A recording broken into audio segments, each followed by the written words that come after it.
New T. Wait. You forgot one. Huh? It's called New Watch. Yo, yeah, I like that watch too. You got on that too, brother. Both yours too, nice. You know, I peeped out the gate. You know what I'm saying? I mean, it's not in Arabic, but podcast is doing great for you. Business is booming. Oh, it's love. It's love. It's called love. Breaking News Alert. The podcast is booming. My graduates from my school being Forbes, bag drop. Bag drop. A mic drop, bag drop. Bag drop.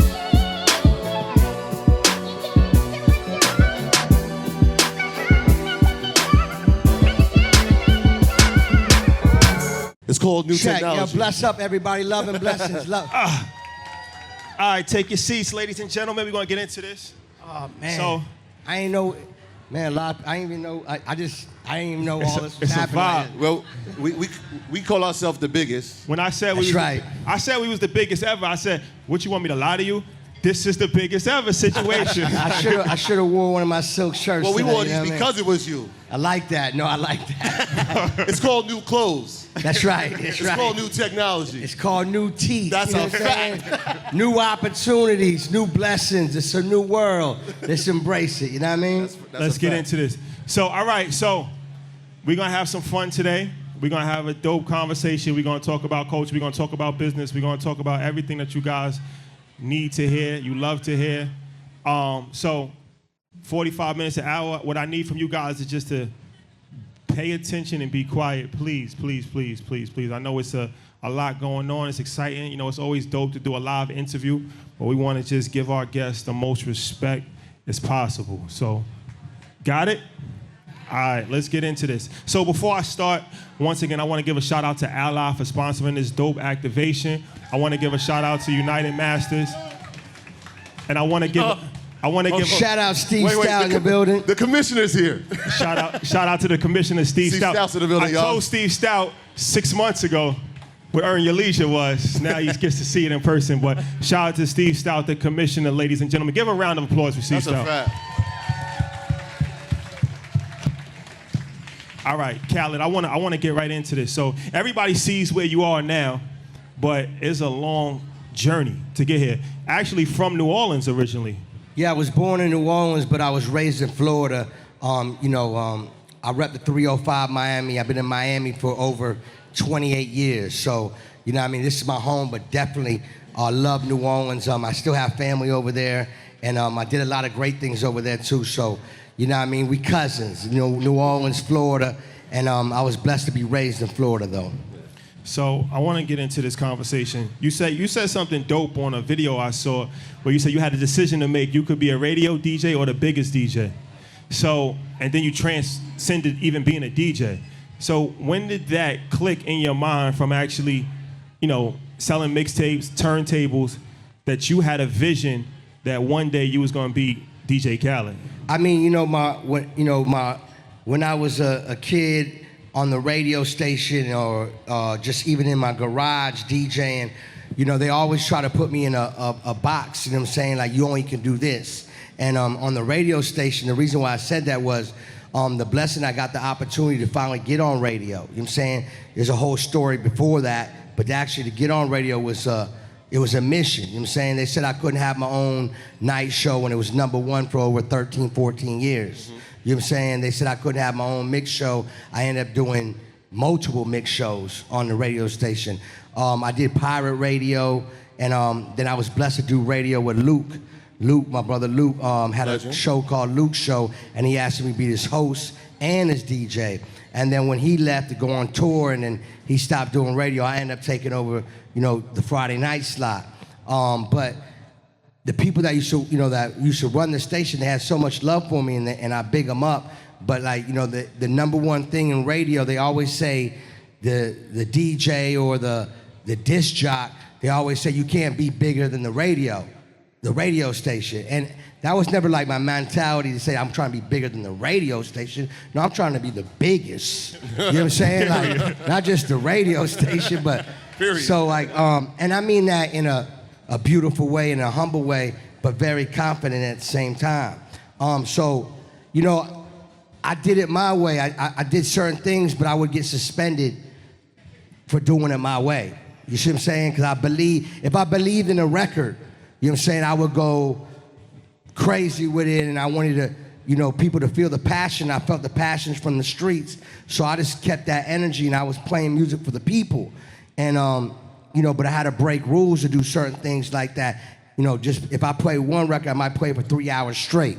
But then I would get suspended for 2 weeks after that and almost get fired, you know what I'm saying? But if I believed in something, I went all out, you know what I'm saying? I felt like that was my purpose when it came down to breaking records, you know what I'm saying? I could have did it the regular way and just been a robot, or I could have did it my way and still make the radio station #1. And still, represent the people out there, you know what I'm saying? So when did it go from I'm breaking other people's records to now I'm gonna create the records and break my own? Because that's a transition in itself, right? Now you become the artist in a sense where I'm gonna make myself hot. When did that transition happen? Well, even before I was on radio, if my early days of DJing and producing, if you ever caught me, when I was coming up, there was no Instagram, no Twitter, so, in Miami, I would play at Levels and Mansion and Rockers Island and Spirits and, every strip club, just like everywhere. But at that time wasn't Instagram or Twitter. So if anybody ever experienced one of my sets, if I was playing in Brooklyn at the Omni, they changed that club name about 1,000 times because that club was crazy. You know what I'm saying? Like you walk in there, they had Rottweilers and bats. That sounds like New York. That sounds for like security. You know what I'm saying? So, you know what I mean? Like my sets, I always felt like I was an artist besides a DJ. You know what I'm saying? So if I would rip it down on the turntables, I would bring certain type of energy, and somehow it end up being in front of the stage and behind the turntables on all my sets. You know what I'm saying? Like, I came to fuck up the place. You know what I'm saying? Like, I come from hip-hop, but I also come from a dancehall foundation. You know what I'm saying? So I'm a sound boy. You know what I'm saying? I'm a true sound killer, sound boy. You know what I mean? So I can appreciate that. Yeah, shout out to the West Indian Massive, That's Troy a fact. Jamaican. So That's a fact. He That's a appreciates that. Yeah. Let me ask you about Snapchat. Changed the whole direction of the situation with you. And people don't really realize when you started Snapchat. Well, first of all, 2015, Snapchat. Anybody watches Market Mondays, make some noise. Snapchat currently has a $75 billion valuation. They're a publicly traded company. You guys all know that, right? But when he started, they wasn't publicly traded. So I would like to say that he helped boost the valuation, obviously. No, we're going to say that. That's It's the biggest. fact. It's billion. That's a fact. But when you started Snapchat, it was actually from a dark place, right? Yeah, I was fully independent. I felt like at one time the music, I was putting out #1 hits, but I felt like the industry was trying to block me out. Maybe that was just the way I felt. I don't know. So I went truly independent, and I always put my money in everything I do. You know what I'm saying? But at that time, I really, put it all on the line. So like, I put everything on this album called I Changed a Lot. And all my albums, the titles represent what I'm going through at that time when I'm making it and just the energy. So all my titles is that vibe, you know what I'm saying? So that album was called I Changed a Lot because, ask me a question. Say, Khaled, you changed. Yo, Khaled, you changed, man. A lot. You know what I'm saying? And the reason why I changed a lot, and change is good, as long as you do it for the better, to be greater. You know how some people are like, yo, Khaled, or your friend like, you change, you ain't the same. I tell them I'm definitely not the same. I'm actually better. I became a better person, and I work smarter. You know what I'm saying? Then I end up having kids, and now, you know what I'm saying, I love fatherhood, and my life has just became better because of I Changed a Lot. So at that time, I put this album out, and it was probably my worst sales. And this is right when the streaming was about to kick in. But even when the streaming kicked in, it still was new. You know what I'm saying? So I got caught up in the middle of that. And it wasn't even about the sales, it's just I was going independent. So, you know, I put it all on the line. Now I sacrificed the mortgage money. I mean, you know, I've sacrificed the car notes. You know, I take care of my mother and father. Like, I put it on the line. You know what I'm saying? That's what people don't understand, Yeah, though. they miss Like, that part. it's important to talk about that. Like, there's a lot of entrepreneurs in here, and it's like, going independent, you being an entrepreneur is the same thing. You got to put it on the line, and sometimes it doesn't work You know, out. I put it all on the line. I put it all on the, like, There's all of it. you know what I'm saying? Like, but when I did it, and my friends would tell you, I would say, yo, I'm about to do this, this, and that. We about to be fucked up, excuse my language, about to be fucked up for a second, but it's gonna come back big. I feel it. You know what I'm saying? Because I was so in the trials and tribulations. I'm like, God doing this for a reason. It's nothing I can't handle. The only difference is it's like, I'm rolling the dice, and I'm like, you know, I still gotta answer my mom, like, you know, that I gotta pay her bills too. So I can, you know what I mean? So I had to like, you know what I mean? Like, you know what I mean? Like, really like. It was a light. It was the light. So. It was the light. So, I went on so in the music business, I'm not one of the guys that hug the pillow and slob all over the pillow and don't hustle. I'm one of them guys that go all out, promote, go to every radio station. You know, I'm talking about that time. I do everything now, but at that time it was on another level because the technology wasn't the way it is now. Yeah. So when you put an album out, especially at that time, you know, artists usually have to be on the road for damn near the whole year. You know what I'm saying? And we usually be busy the whole year, but that doesn't mean we're making money. Some people, you know, it depends what levels you are, but at that time for me, I was just going state to state, and I wasn't flying at that time. So I'm on a bus or a van, and we going everywhere. So I would do a gig, and the gig will be like, I'll make like $5,000, but that would just pay for the gas on the bus, not even on the driver, and then I had to get my room and like 7 other rooms. So any money I made, I still came out of my pocket, but I say, I'm gonna go do all this because I'm supposed to do this because I can't expect nothing to come to me as like, here, you're gonna win. So I went out there to show my face and let you know how much I believe in my music and how much I believe in my talent when I'm doing a show, when I'm ripping it down and doing what I gotta do. So to make a long story short, it's like November now, you know, and I'm finally coming home. So I come to my crib and I'm tired, man. I'm like, man, we've been going crazy. And I'm like, I ain't even come back with no bag. I spent all the money on just traveling to promote myself.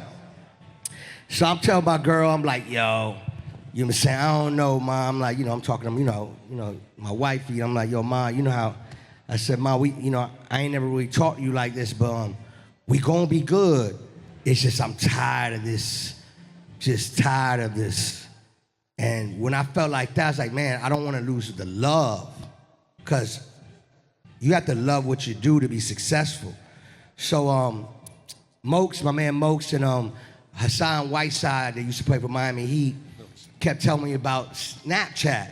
You know, I'm on Twitter, I'm on Instagram. You know, you gotta be on your social media to promote your business and your greatness and post a picture of hopefully somebody will smile. I use my social media for positivity and motivation and to hustle and to bring awareness to the greatness, you know what I'm saying? So I finally get the Snap. I don't even know how to use it. So I'm finally home, so the guys are home, and so it's the holiday time. My birthday's in November, Thanksgiving, it's December coming, so I'm chilling, it's holidays. So I'm around my backyard, and I'm just snapping. I don't even know who's following. I don't even know how to work the follow button, nothing. I really don't, like when it came at that time. So I'm snapping like, yo, they don't want me to win. You know what I'm saying? They trying to finish me. You know what I'm saying? I was just speaking from my heart. Yeah. You know what I mean? I'm looking at my grass. The grass is all tore up. I'm like, I said, you know, I saw water in my grass. I'm like, and it started turning green. I'm like, oh shit. Oh shit. So I'm snapping this, but this is like personal. I don't know who watching. I really don't. And I'm like, but it inspired me like, yo, look, when you take care of something, it turned out to be beautiful. And the reason why I'm talking, I got to get to the closing. So boom, I'm like doing this for a month and just talking. So I started getting texts and calls like, yo, Khaled, I love that talk. They don't want you to win. And you know what I'm saying? This and that and that and the keys. And I'm like, hey, earners, did you know that the black community has $2.7 trillion of spending power? Are you ready to see what you can do when you combine and recirculate our resources to expand the pool of black excellence? I know I'm ready, and that's why we've partnered with Greenwood, the in-demand black-owned digital banking platform. Greenwood's namesake was founded in 1906, built from the brilliance of black dreamers looking to create a self-sufficient community in the Greenwood district of Tulsa, Oklahoma, aka Black Wall Street. Today, Greenwood is a digital banking platform with the mission to strengthen the black dollar using the same community reinvestment strategies of the original Greenwood district.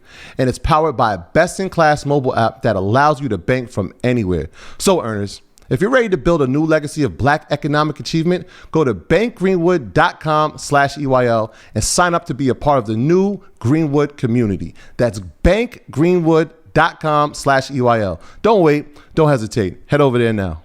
just being me, like, you know me, like, and then my close friends, I talk like that all the time. So I'm starting getting Ed Sheeran calling me like, yo, that talk is crazy. You know what I'm saying? I'm like, you know, Justin Bieber texts me, yo, I felt that. Or so one day my phone broke, so I had to go to the Apple store, and I didn't leave my house for like a month and a half. I told you I wasn't depressed, but I was trying to figure out what how I'm gonna take it to the next level. But it wasn't about so much the hustle. I'm like, nobody can outwork DJ Khaled. That's not happening. It was more of I had to go into a spiritual mode and find peace and love and something to give me that vibe, you know what I mean? So I went to the Apple store because I be jet skiing a lot and my phone got water in it. And I went to the Apple store in the mall. I walk in there like, yo, my phone broke, I need you to fix it. You know, this DJ Khaled, they know DJ Khaled. I put out tons of albums, tons of hits, you know. People ask for autographs, you know what I'm saying? I'm grateful, boom, boom, boom. But I turn around, there's like 10,000 people in the store. And then like, so I'm looking around like, is the Beatles here or is it just, like, no, I know I got people, it was crazy. So I'm like, yo, this shit is crazy. And they all started screaming Lion and Major Key, and they were just showing so much love. And I was like, man, this shit touched my heart. So I go back to the crib. I told my queen, I was like, something going on. And it was the beginning of the Snapchat. And then from there, I can keep going. So at any point, because at the time we spoke about it, we actually infamously said Snapchat's done. We didn't see what was building. At any point, did Snapchat reach out and say, you know what, Khaled, we need to do something with you? Here's equity in the company. Did they have conversations with you based on the growth of the platform? The owner, Evan, his people reached out not to do no business, but just reached out, oh, yo, you know, you showing this app love. And one time I was in Cali and I went to spoke at one of their employee summits, whatever. And I met the owner, you know me out the gate. I'm like, yo, what we doing? Because I got this on fire. You know what I'm saying? But I was just telling him, I'm like, I wasn't expecting that. I was just telling him, like, I'm really just being myself. And I was saying, and as far as the business, he never did no business with me. And I got love for him, but that's his loss. Even though he you know, I'm sure he's a billionaire. You know what I'm saying? We could have did some other great things. Right. But what I learned about the Snapchat or Instagram or Twitter, with me, what happened was all my fans I had and the people that loved me know who Khaled was, but what happened was the whole world found out, and then I end up not being a secret. Yeah. Because a lot of my people that know me from day one know I've been like this my whole life. And you know what's that one little thing that be going viral all the time? Like, if somebody cook good or do something good, and then like, yo, why you ain't blow up yet? Because my friend ain't posted. Well, you know that one little thing that be going? I feel that because I've been kept a secret for so long. And when the world found out, it was like, we got love for Khaled. And then they're like, oh, that's Khaled that also puts out our favorite records. You know what I'm saying? So it's a blessing. You know what I'm saying? Nah, I want to talk to you about that because I don't want to breeze over the social media conversation because shout out to my brother Wallow, and we had a conversation. He was telling me how social media changed his life and Instagram changed our life. Fact. And the ironic thing about the Instagram thing is I wanted to do what we're doing now on Instagram 7 years ago, but I got held up because I figured like people might not really dig it, and you know, public perception and stuff like that. So I didn't do it. Long story short, everything that I thought would happen if I did do it happened in 10 times more. So it's a lot of people that are not actually taking advantage of social media or just anything in general because you think that public perception, what somebody's going to think of you, is not going to hit, and you're really doing yourself a disservice because, like you said, you're a secret. The world needs to actually know you. So how did you act? Because there's a lot of people that have social media influence, but they still can't make any money. Once you realized, okay, you got the vibe on social media, now how did you turn that into actually turn it into an empire to actually build off of that? I mean, social media, you know what I'm saying? I feel like if you use it the right way, you're gonna get great results. And besides the business, before we get to the making money thing, I feel like being authentic is the biggest thing.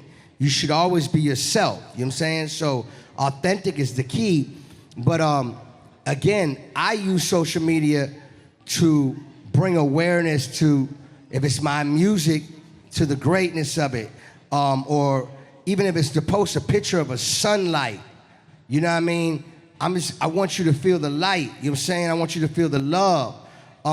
Now, I'm blessed to wear, to have many hats. You know, I'm a music exec, I'm an artist, I'm a producer, I'm a DJ, I'm a father, I'm a friend, I'm into real estate, you know, I'm into retail, I'm into restaurants, I'm into it all, you know what I'm saying? And we're supposed to use our social media because it's really a free commercial for your business. You know, if you're promoting your business. And one thing I learned about good and great business, if you do good business, you get good business back. If you do great business, you get great business back. And to me, what I'm saying is, it's like, if you have a restaurant and the food is good, people are gonna come back. And if you promote it on your Instagram and the word get out that food is good, it's only gonna build and build. If you're an artist, there's no excuse for any artist. If you rap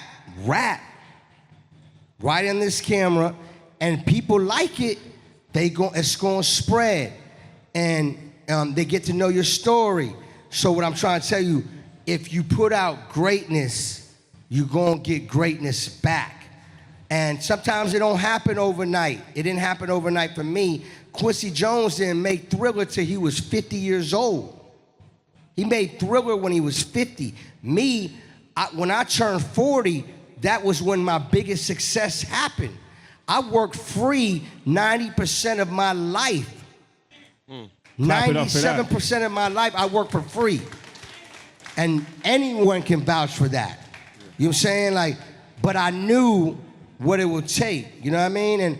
And so your social media, you put out that good stuff, you're gonna get that good stuff and back. You know what I'm saying? That's the key. Yeah, you said something important. You said for a while you were a secret, but you had a gift, right? And that gift is being shown with the world. But there's another side of that coin. Now you become super accessible because now everybody knows your life. They know you're queen. Your kids are recognizable.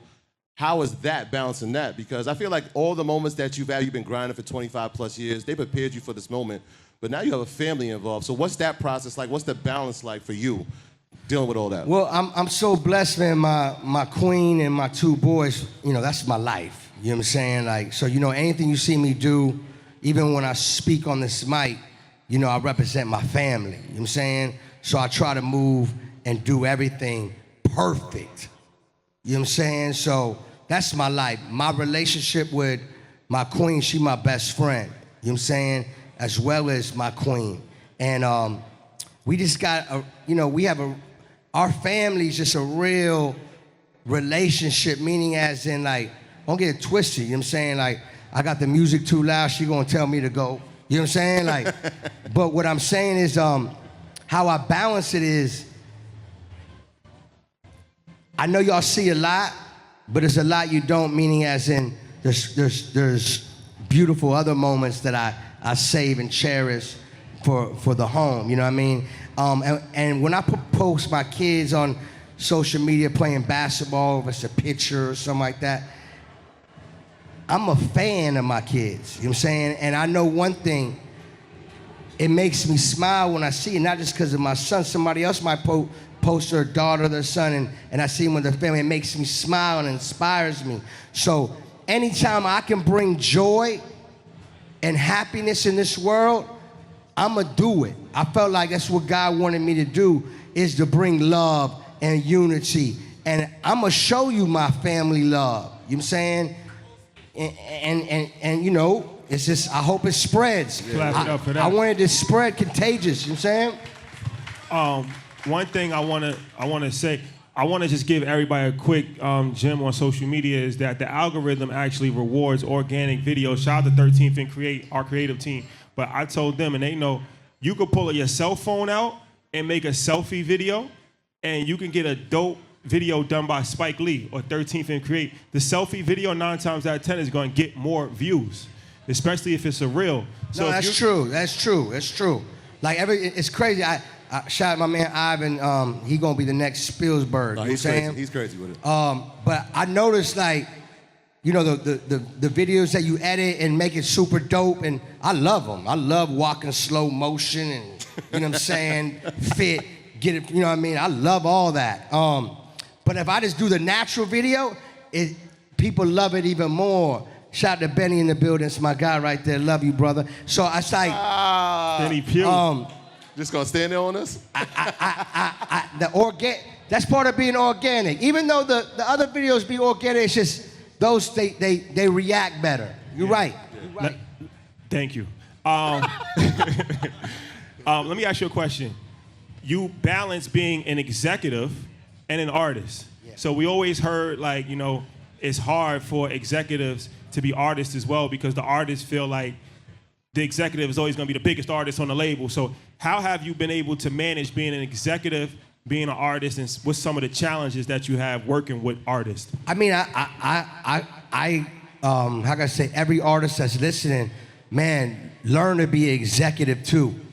I was that from the minute I came in the game. I learned to be an executive, but also the love of the music is my music for the love, the talent, and that's special.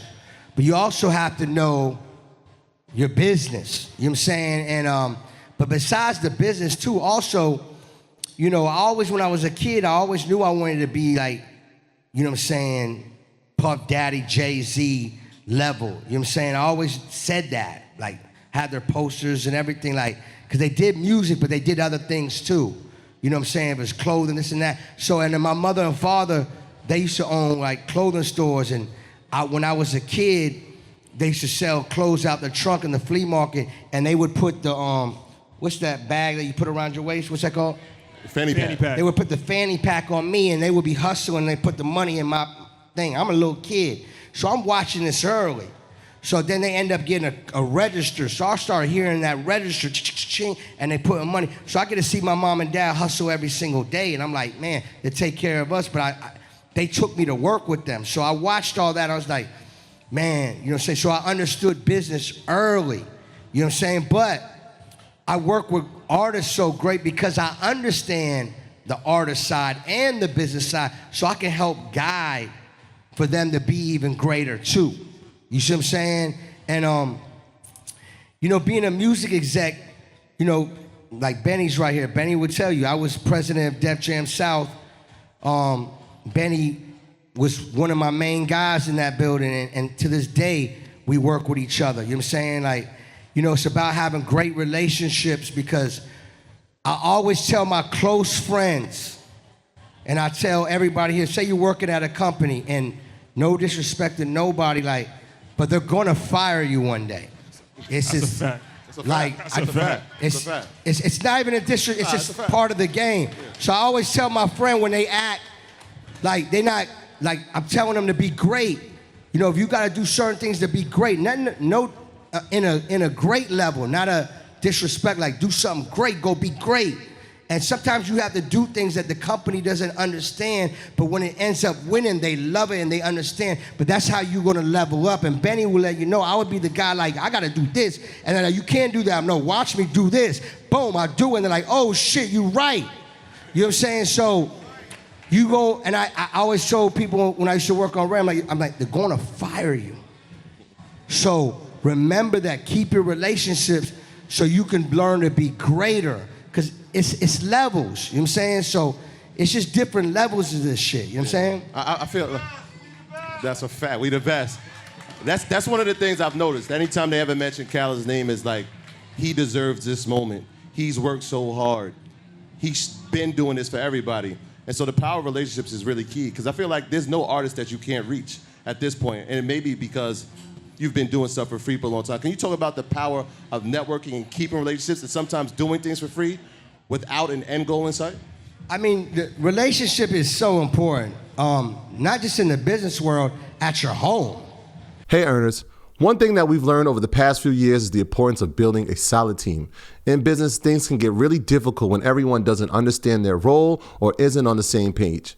But with Fiverr Business, you get access to an all-star team of super freelancers, plus all the tools and support you need to easily integrate them into your existing workflow. And their team is amazing. When we needed talent for our digital marketing campaign, we used Fiverr. When we needed talent to launch our TikTok profile, guess who we called? So stop wasting time searching for talent. Leave it to Fiverr Business. No more endless guessing and interviews. Plus, save and share your favorite freelancers for your future projects. It's a simple way to set your business up for success and a big win for productivity and collaboration. Collaborating online hasn't been this easy since ever. And right now, you can sign up for Fiverr Business absolutely free for the first year. Get 1 free year and save 10% on your purchase on Fiverr Business with the promo code EARN, E-A-R-N. Just go to fiverr.com/business and don't forget the promo code EARN. Don't wait, don't hesitate. Head over there now. Like, you know, you want to have a good relationship in your home. You want to have a good relationship outside your home. When you work with great people, build that relationship, because, and number one thing too is don't never sleep on nobody. Don't do it. Fact. Do not sleep on nobody, because that one person, you know, yeah. You know, you looking at one of them like, yeah. Yo, you know what I'm clap it up for saying? that, Like, The biggest. but what I'm saying is, you know, we all human and we get frustrated. That's human. And we've all complained at one time. That's human. But we have to learn not to complain, because that energy you put in that, you should be putting that energy into the solution to move forward. So if a company fire you, and the reason why I brought that firing you talk, because I've been fired before. At Def Jam, actually, you know what I'm saying? L.A. Reid hired me at Def Jam, and it was incredible. Then a new regime came in, and you know, they started putting their own people. That's just the way the game go. You know what I'm saying? But I always knew I'm gonna work with these same people. Even the person that fired me, I know I'm gonna work with him again. So I ain't really trip. I was just like, you know, I might have been like, I'm gonna show you, but I knew I was gonna end up leveling up, and it's simple. Don't burn no bridges, because only God can walk on water. You know what I'm saying? That's a fact. That's it. A fact. Major key. Major key. Let's talk about ghost kitchens. Let's do that, man. Is Nacho Bang in the building? I don't know if he's here or not. Oh, that's my boy, man. So the first time, if you watch Nacho Banger's episode, that's my boy out of East Baltimore. So inspiring kid. He's the first person that educated us on ghost kitchens. And if you know what a ghost kitchen is, that became really big during the pandemic, because it's like you could run 3-4 different restaurants out of one kitchen, where it's like you have an industrial kitchen like right here, and you have a Chinese restaurant, you have an Indian restaurant, and it's on Grubhub, it's on Uber Eats, and you have a menu, but it's not actually a real restaurant. That's why it's called ghost restaurants. So, you want to get into this ghost restaurant? Yeah, man, because, I mean, lately all we have been talking about is another wing.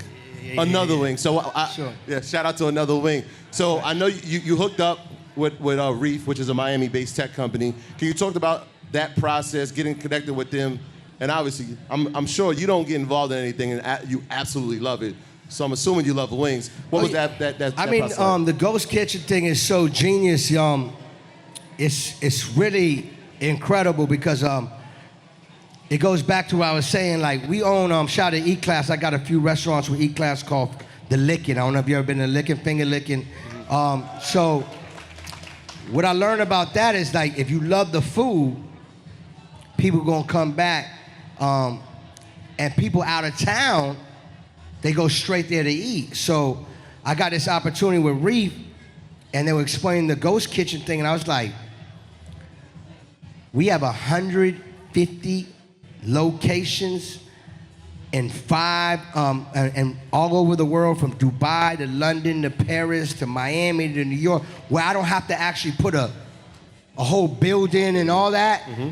And give them my vibe of the type of wing I want and my energy and name, boom, boom. And I was like, so how's this gonna work? So like, they can go to you order Uber Eats or whatever, and you type in Another Wing and you can get the food. But what I'm saying is, as an entrepreneur, it's really incredible. But what it is, so when you plan to do your ghost kitchen, the key is obviously the food gotta be incredible. But the face gotta be incredible too. Who gonna push out and promote the food? The blessing is that, thank God, you know what I'm saying, I worked so hard my whole life that people might know who I am. You know what I'm saying? So I'll be like, Another Wing, and they actually love Khaled, and then they bite the wing like, I love this too. You know what I'm saying? So, but on the business side is, y'all figure it out. 150 locations, and everybody likes to wing. It's called Do the Math. Yeah, exactly. It's called, you know what I'm saying? So, but I want the entrepreneurs to know is it's a great business. So you can have your hometown business in Miami, and you might not want to, be able to spend to open one out of town, but people love your food. Open a ghost kitchen. Because, let's keep it real. We probably order more food than go out and eat. I mean, I know I do. You know what I'm saying? Yeah. So Reef and Another Wings is one of your business endeavors, but I know you have a couple others. So I want to know what the selection process is like before you get involved with a company. I know Pandora is something that you're doing something with. You have the Dolce. I mean, this was inspired by the Dolce. Jordans too. Them. We're gonna get there. We're gonna get there. Yeah, I just seen some of this. We're gonna get there. So what's the process like before you involve yourself with a brand? I mean, I gotta love it because people, they're gonna know if I don't love it. You know what I'm saying? Like, people know you gotta be authentic. Like, if I'm gonna promote, like right now, I'm gonna be honest. I love Jordan. I love Nike. I've been wearing it since I was a kid. I wear it now, and thank God I'm blessed to finally to say I have a Jordan deal. It's been a dream of mine since a kid. Have I been offered tons of money from other companies? All the time. But I'd rather do this because this is what I like and what I love. If tomorrow, if I wear a different sneaker, you're gonna say, Khaled don't wear those. You know what I'm saying? Then it's just not gonna connect, and it's not gonna help the company, it's not gonna help me. So I'm actually hurting myself. You know what I'm saying? You don't wanna, what's that, like, abuse your brand, like, you know what I'm saying, water it down where it's just like, so I try my hardest. Well, I do only do things that I love. You know what I'm saying? Now, when it comes down to startup stuff, I might not know about the business so much, but my brother right here might have a great idea, and I believe I bet on people. I'm not into stocks, but I bet on people. So like, if my man got something popping, I'm gonna invest in it because I believe in him. Cause he go hard. Like I see him working, and his product, and it might not be here yet, but he work hard. I like that. I'm gonna invest in that. And I don't even know nothing about the business, but it might blow, and I'm gonna learn the business because I believe. So a lot of times you gotta believe even when you don't make that dollar. You know what I'm saying? And the later on it becomes the biggest thing. You see what I'm saying? No, it's a fact. Clap it up for that. That is a fact. Hey, yo, there's a new We the Best on the way, by the way. Is what? A new We the Best on the way. Oh, yeah. 2022, I got my first official Jordan We the Best DJ Khaled release coming next year. I'm excited. It's your own shoe. It's not like... Yeah, I don't want to go too deep because... Okay. But no, but yes, you can go to the store and buy it. It's We the Best DJ Khaled, Jordan. That's a big deal for me. That's you know what I'm saying? It's like a dream of mine. I've been wanting to shout out to Michael Jordan and Reggie for believing in me. You know what I mean? Everything top secret. I want to take a break for business for just 1 minute and talk about something that's very near and dear to my heart, to Troy's heart, to everybody's heart. The late, great Nipsey Hussle, I believe the last video he shot, Higher, that was the day before he passed away, right? No, it wasn't the day before. Day after. I think it was like 4 or 5 days later. Okay, like a week, within a week. God bless his soul. God bless his Bless up Nipsey Hussle, the great. Can you talk about that experience? Because that was one of the last things that he did as far as to, on a large scale. What was the experience? It was incredible, man. Nipsey's such a good person, man. His music is so incredible, and his just energy is so beautiful. You know what I'm saying? And I got to know Nipsey from back in the days. I'm talking about, I met him through Big U and Steve Lobel, I'm talking about a long time ago. And ever since then, I've been a fan, and I got to see his grind. And I was just blessed and honored to be able to work with him, you know what I'm saying? And he's incredible, man. And we won a Grammy together. Yeah, congrats on the Grammy. Shout out to John Legend, too. We won a Grammy together. Let's give it up for Nipsey Hussle.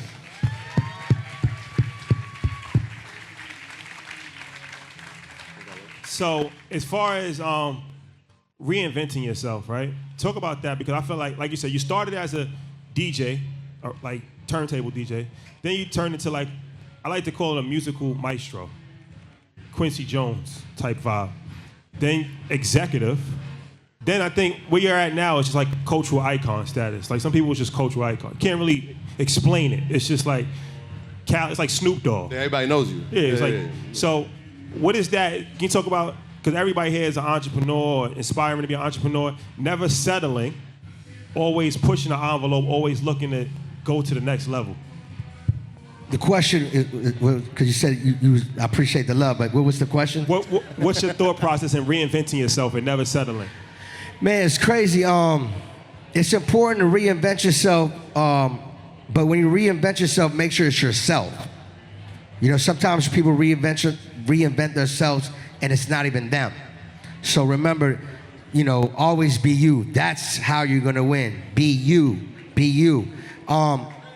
It's crazy because y'all might think it's funny, but I guess they say every 5 years you just try to use that word reinvent to do something.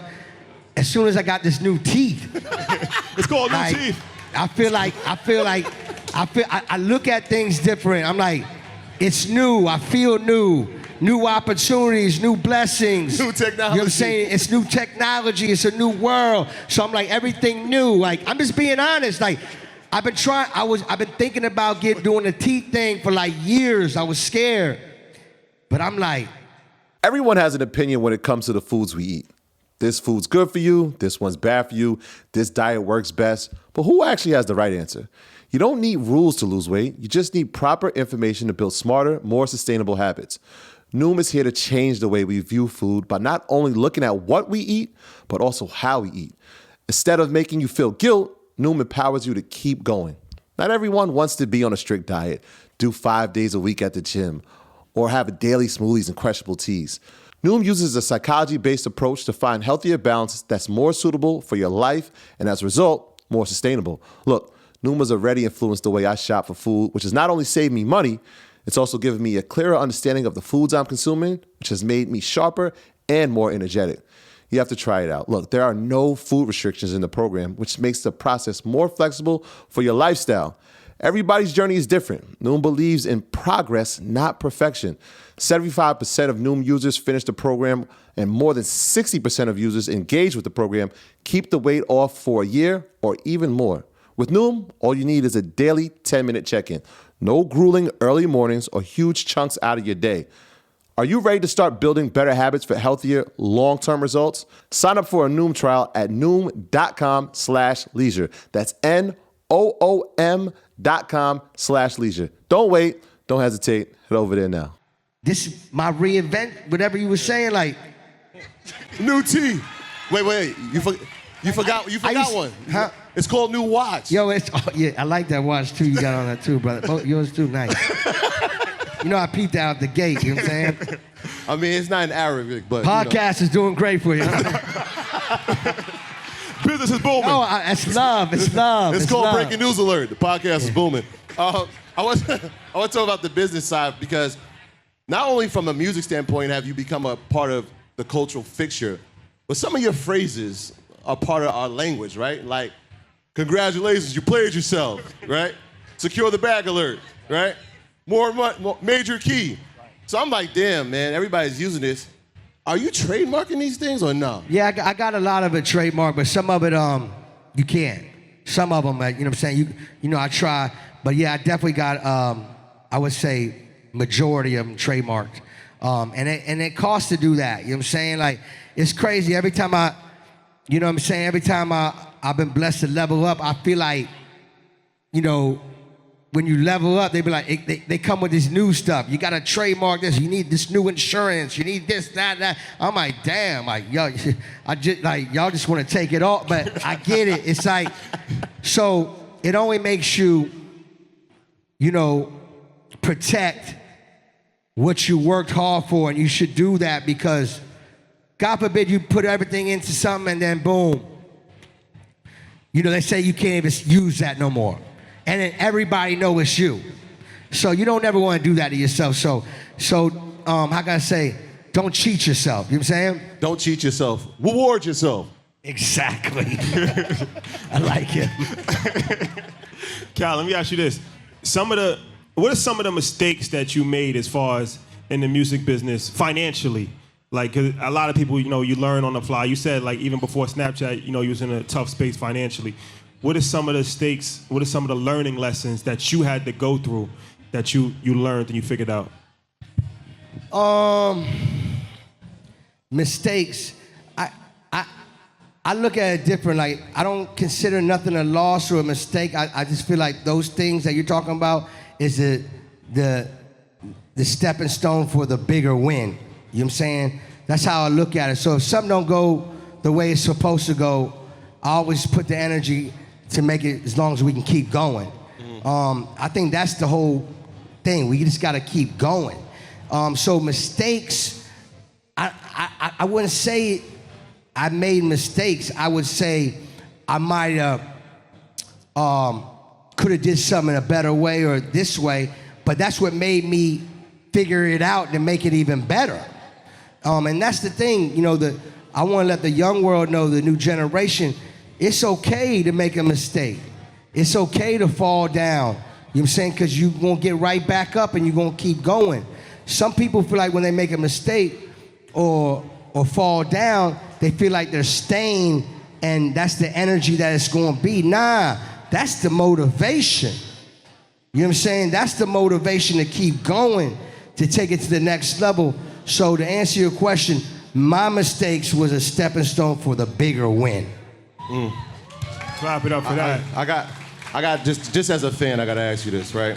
Like, we watched Oprah and we saw people come from that lineage of greatness, right? She had Dr. Phil, she had Rachel Ray, right? I'm seeing you and Chef Melissa.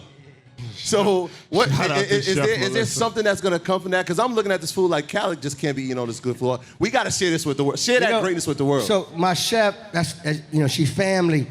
Again, that's just me being me. But me being me, yes, opportunities are coming in like crazy. Yo, Cal, you want a cooking show? Yo, Cal, you want to do a menu book? You know what I'm saying? You want to do a show called What's for Dinner? Or, you know what I'm saying? Like, and I'm like, they coming in, but that's just me being at the house, you know, showing love to my chef. You know what I'm saying? Like, you know, I don't want to be one of them people that, like I said, go back to like, yo, you didn't pass the word. That's why I ain't get big or something. You know what I'm saying? Like I got a friend named Chris Smokes. He got a clothing company, right? He my guy. He hasn't gave me a shirt yet.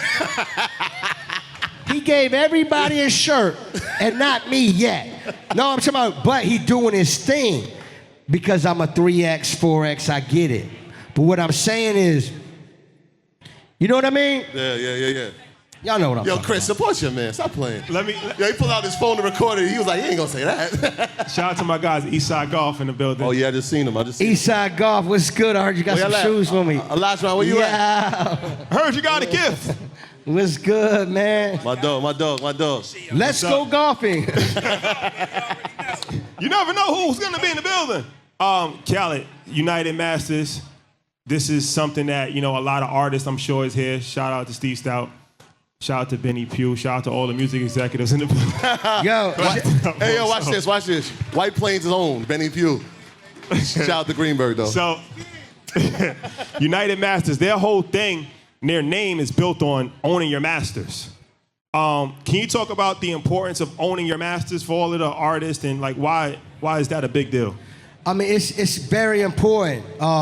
Owning your masters, not just your masters, owning anything that you do and that you create, you should always own it. But I also want you to know this too. Your masters, when you own them, you gotta make sure your masters is worth something for yourself, and because you can't, you know, a lot of people get educated and execute it, but don't lose the grind of being great to make your master worth something. You see what I'm saying? Like, I wake up every day and I say, because I got like, I'm 12 albums in. And majority of those albums, I own my masters or own half the masters, and I have an opportunity to buy my other half anytime I want. You know what I'm saying? I make sure that. But at the same time is, I wake up and I look at my kids and my family, I say to myself, if I ever want to sell my masters, they're worth something. But you gotta make them worth something.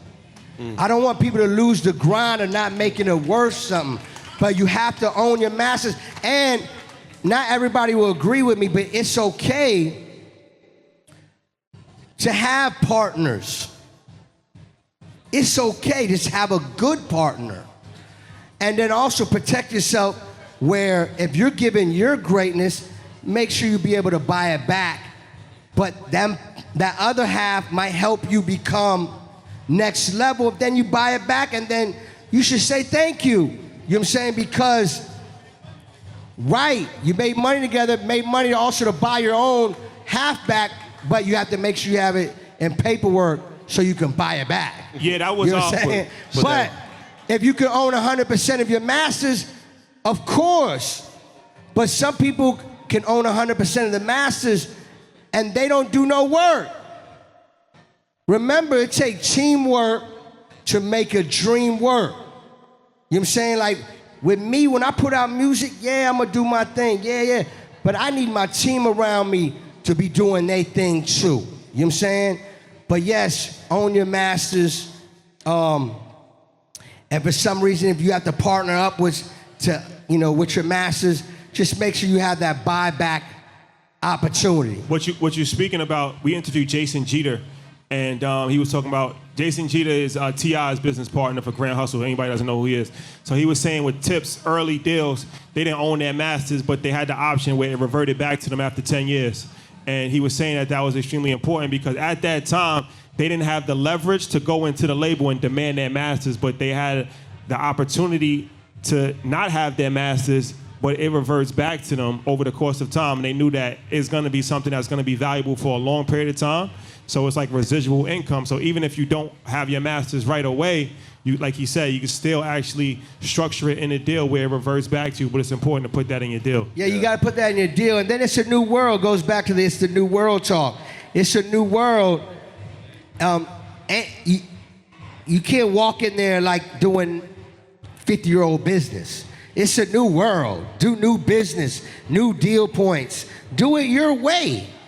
It's what you negotiate. And if they don't want to do it with you, then find somebody else. If they don't want to do it with you, do it yourself. That's the way I always did it. Yeah.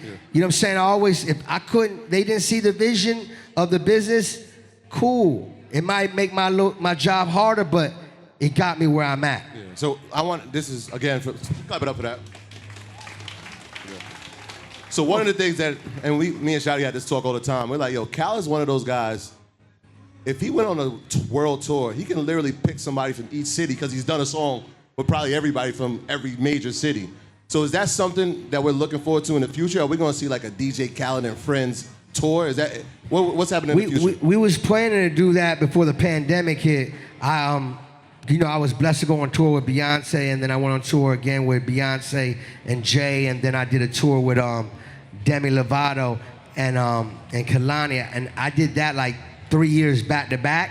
I was there for those. Yeah, and then we was gonna put together a DJ Khaled and Friends tour. I wanted to do like a 10 city, just a 10 or even 5, just certain cities, and we're gonna do it. We're gonna eventually do it. It's just the pandemic held a lot of things up. Perfect. I want to ask you this question. Shout out to my brother Ross. His album's coming out tonight. Clap it up for Ross. Rosé. It's a friend of ours. So one thing, you always championed other people. And Ross is a perfect example of that because I remember like at one point, every single you put out had Rick Ross on it, like every one. And talk about that as far as being a major key of championing others and it comes back to you. Well, that's the Miami movement. You know what I'm saying? We came up together. I was on the radio. Ross was putting out records. I was blessed to break one of his big records called Hustling. You know what I'm saying? And it was a blessing. And our relationship just became real brothers. And we love each other. And we kept hustling together. I ended up putting my record out and I had him on it. So he blew up. Then I started coming. And we real brothers, so like, that's my man. Like, jump on this, jump. So I had the blessing to be able to ask him to jump on records, but at the same time, he the biggest. So it was a blessing too. So I thank him every day for that, for believing on me and getting not just on one record, but get on any record I ever asked him to get on. You know what I'm saying? And it's just a blessing from us coming from 305. You know what I mean? It was like a special time, and to this day, we brothers. And then later on, besides my music, I end up working at Def Jam, so I end up being his A&R for a lot of his albums. So besides me putting out music, I also was blessed to be an A&R on Rick Ross albums. So like, I'm so thankful for all that experience from being an executive, but also being an executive for one of the biggest artists in the game. Right. So like, you know what I'm saying? So just imagine my inspiration and my knowledge was from behind the scenes to in front of the scenes. I was just a sponge taking it all in. Yeah. There's one other person, friend of the show. Shout out Maverick. Shout out to Maverick Carter in the building. Yeah. Friend of the show, Fat Joe, EYL alumni. You guys have another unique relationship. I remember when he was the guy, he was hot, and then he was always talking about Khaled. We saw you in all the videos, and then it was like, oh, this is Khaled. Talk about your relationship, the history of that, and what loyalty means. Well, Fat Joe, that's my brother. I'm the godfather of his daughter, one of my best friends, family for life. And also, Joe was one of the first people to believe in me and hug me and put his hand around me and shout me out on his records and let me produce songs on his album. And I could be in Miami and he'd be in New York and he'll be screaming DJ Khaled. Yep. You know what I'm saying?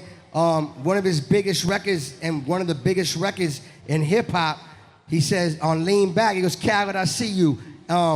So we became brothers. I met Joe when he put out Flow Joe, his very first album. Towards his second album is when we got really close and we just became best friends, and then it became family. So he used to let me DJ for him. let me make beats for him. And not even just that, he just always wanted me to win. The same way I want him to win. And, you know, he gave me my first, he went to Koch Records with me, and he convinced Alan Grumblack, and he gave me my first record deal. You know what I'm saying? And look at me now. You know what I'm saying? Like, so I forever. You also ghostwrite a little bit. He said, throw your rollies in the sky, my guys will take those. That's your line. I mean, I got a lot of lines out there y'all don't know. Like, we don't want to go into that talk, because there's a lot of records out there, you know what I'm saying? Like, being a great producer is not just making the beats, it's also producing the record from the start to the finish and putting it out. When I'm in the studio, again, I just be me. So if it's words, if it's certain instruments, if it's certain sounds, or just energy in that room, you know, I love to collaborate. And collaborating is a big key in music. You go in a room, just turning the AC in the right temperature is a big situation in the studio. Because if it's wrong, we ain't gonna work. You know what I'm saying? Just the energy, the lighting, the sound, just the ideas. When you have a relationship with an artist, you should be able to be comfortable to flow ideas and just everybody feel good.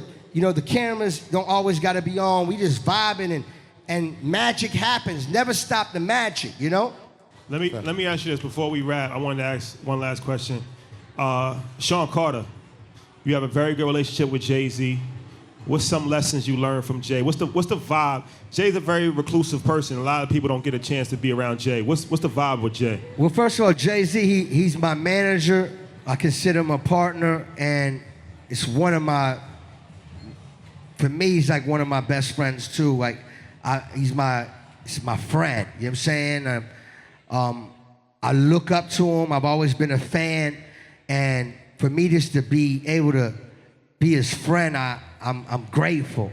And I learned a lot from him. I learned a lot. You know, before I had kids, I watched how him and Beyonce with their kids, and when I was on tour, and I'm like, you know, they work so hard, and they still make family #1 priority, and I love that. You know what I'm saying? And like, you know, he always told me when I have a kid, you know what I'm saying, if you think you're blessed now, wait till you have that kid. And then Assad came in my life, and you know, I mean, Assad blessed me so much. You know, God's blessings, my queen and my son, and now I got 2 boys. And you know, I would say fatherhood, I learned a lot. I would also say doing great business, and doing whatever you want to do. You know, what I love about Jay-Z is like, tomorrow he'll put out a movie. You know what I mean? He'd be working on a movie. You don't even know he do movies. You know what I'm saying? Then he might be working on an album. At the same time, he got talking about the new color of the Ace of Spades. You know what I'm saying? And then at the same time, he got the biggest management company. And then at the same time, you know, he got this, and he's doing this, and then now he runs this. And what I love about that is, why not do everything you want to do? And he's living proof of showing you can do it all. And he opened doors for he opened doors for almost all of us in this room when it comes down to our age group. You know what I'm saying? He did a lot. You know what I'm saying? And you can actually see it. You know, sometimes you hear about it, but you see it. You know what I'm saying? Like, and what I also learned about with Jay too is talk all that shit into existence. You know what I'm saying? All that blessings and wins to existence. You know, every day I you know, back in the days I used to write on my refrigerator before these iPhones came out, and I would write, I want to do this, and I started checking off all the things I want to do. So I do that on my phone now. You got to have your own like mood board of all the stuff that you want to do, and don't stop till you check it all. Because if you don't talk it to existence and see it, you're not gonna get to it. Right. Every morning I wake up, I look at the fridge, and I ain't accomplished that yet. I know I at least try to put some type of energy in the day to try to accomplish that thing. You know what I mean? Any last words? Because right now, there's somebody that's sleeping on a pillow. The pillow huggers. Any words of encouragement for the pillow huggers out there? You know, it's crazy because I used to have a friend and he was hugging his pillow all day. Slob coming on the pillow. And I'd be like, yo, bro, you waking up at 3, 4 o'clock in the afternoon?